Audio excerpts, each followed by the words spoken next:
ভাঙি গেলাম কি আই যেটা কি এটা আর বাঙনের কি আছে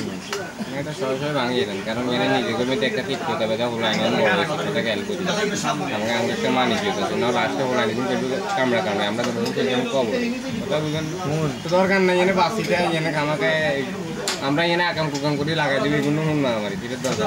হুন আমি তোরে কই আমার বাপে জন সম্পত্তি এগুলা কিনে ঠিক আছে না তখন একমাত্র আমি ছিলাম আমার বাপের সংসারে তখন কে ছিল আমি ছিলাম আর ওই সম্পত্তি যদি ভালো মন্দ ভালো দিক খারাপ দিক যদি ভালো দিক যদি কেউ পাওয়ার থাকে তাহলে সেটার দাবিদার একমাত্র আমি না এটা আমরা তো কোনো সময় অস্বীকার করি না রে ভাই এটা আমরা এটা দুঃসময় আমরা এটাকে গাইড করছি আমরা হয়তো বা বেশি ছিলাম না বা আমরা এত বেশি আসছিলাম না তাহলে তো তোরা এই জিনিসটা মাথায় সেভ করিল দরকার আছে আরে ভাই আমরা এত গরমে কথা কেন দিলে এনে আপনি মেয়ের জমি দরকার হলে আপনি কত নিবেন আপনি একাত বেশি নিবেন না একাত আই নিছি তো আজ নিয়ে না আই নিছি তো তুই আমি আপনার লগে গেলাই তুই ধরে এই যে করলে অন খারাপ হয়ে যায় না